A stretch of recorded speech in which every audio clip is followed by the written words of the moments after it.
Welcome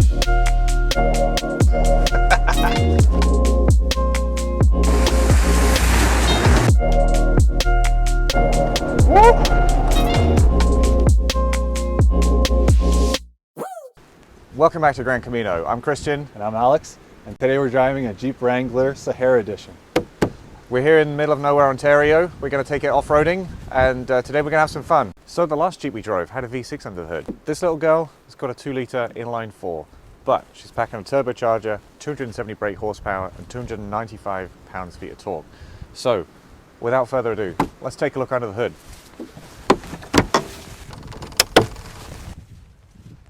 All right, so what have we got? You see, we've got our Garrett turbocharger. Always nice to see one of those in an engine. There's a lot of empty space in this engine bay, I must say. Like, the V6 definitely fills up more of the bay. You want to see what she sounds like?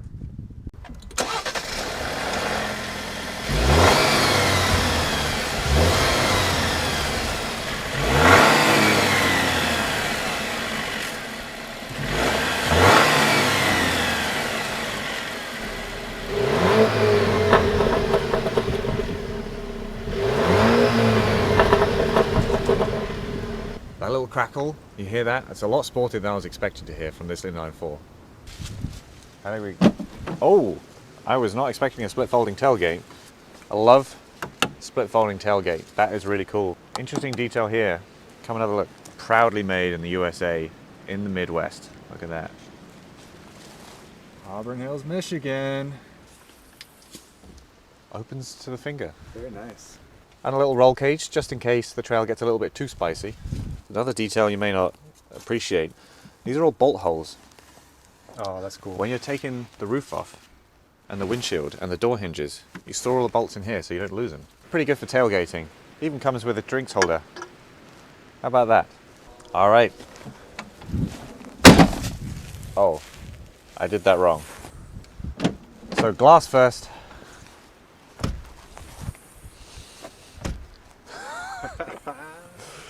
So, glass first, gently, then the metal. That's enough talking about this car. Let's go see what she can do on the trails. What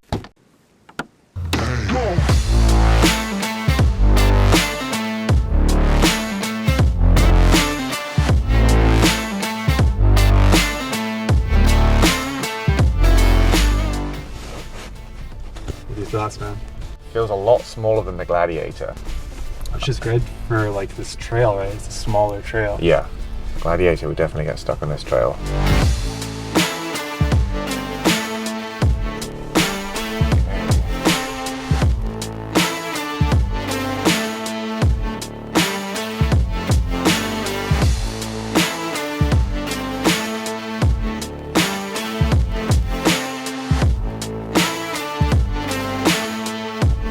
How's it going down?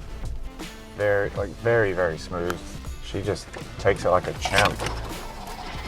Ooh. I don't like those sounds.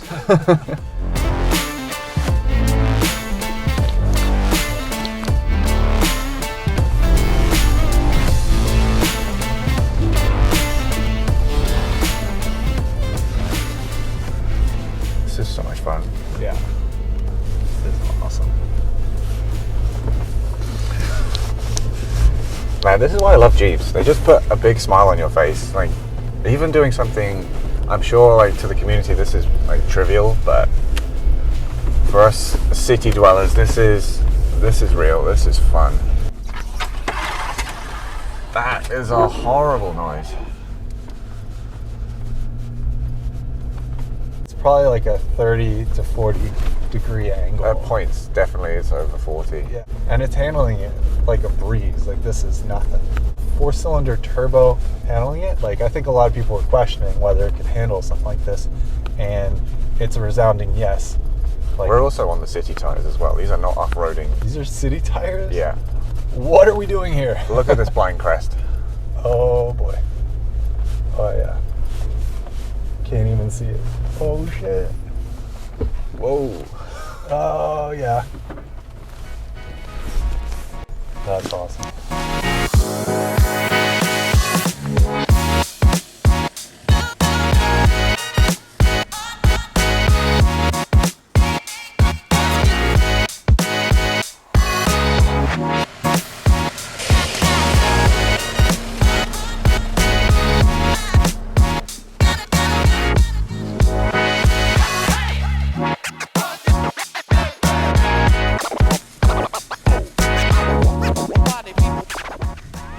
You having fun? Fuck yeah. This is sick. Never get to do stuff like this. Good thing it's got the clearance, eh? Like, It's got bags of clearance. oh, otherwise it'd just be rubbing against the bottom, just destroying stuff. These are rocks. It's a rock trail. My personal experience level in Jeeps is very low. And the fact that I can get into this thing and still drive up and down a hill like this and not have any trouble at all is, really just a testament to what Jeep has done over the years. Going over a steep hill here, blind. It's crazy that I can handle this. This is probably like the third or fourth time I've ever driven a Jeep.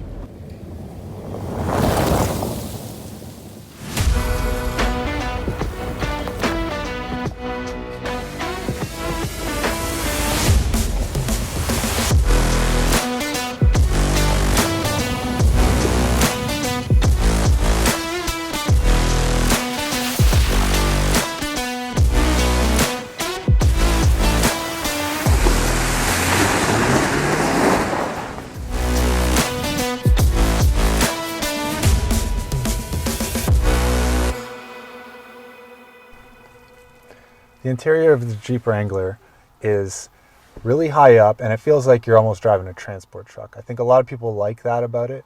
And when you get inside, the dash and the whole position is very upright. It gives that military vibe. They kept that tradition alive in a way. It feels like you just have your toolkit in front of you and the world's your oyster. You can go anywhere, you can do anything. The other thing I really like about this Jeep, and Jeeps in general, they pay so much attention to detail. Whether it's the little Jeep Easter eggs that you see all over, like the little logos here in the windshield and on the alloy rims. You see the Sahara stitching in the seats. You see it when you turn on the vehicle. You see it light up the dashboard saying Sahara. You know exactly what vehicle you're in.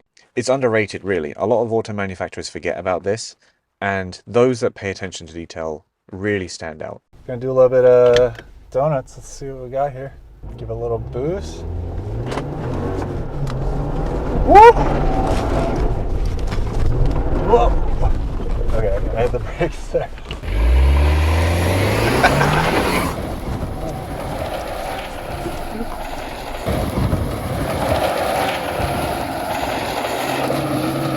At least there are plenty of things to hold on to when you're doing donuts. Maybe that's what they're for. All right, so we've been driving for a couple hours now. Christian, what do you think?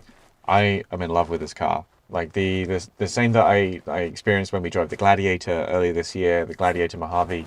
If you haven't seen it yet, click the link and give that a little watch. The interior is much the same. The experience is much the same. This just feels that much more nimble and sprightly than the Gladiator, which is a much bigger vehicle than this. It doesn't look it, but it really is, and you really feel it when you're driving. Even if you don't have much experience driving off-road, it makes you believe that you're the king. It does. It really, it always brings the fun factor. I think that's why a lot of people love and respect Jeeps.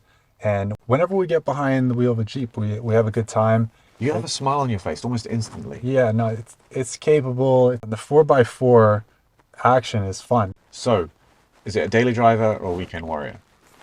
It's a good question. I'd say it's a weekend warrior because every time I've taken it out on the weekend, I've had a blast with it. And I've driven on terrains that I would have never gone on before. So it's great. How about you? Yeah.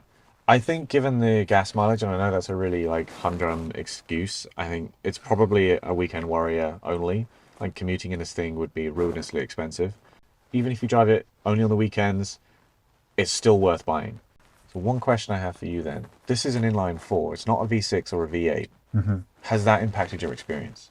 No.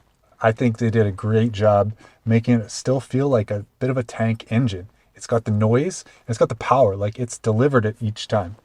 The question that remains is, would you take this or the Gladiator? I would take the Mojave over this for sure.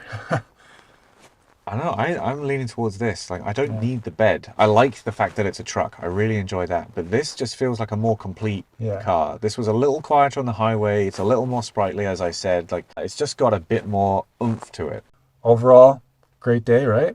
Fuck yeah. So we had fun. I hope you did too. We'll see you in the next video. Yeah.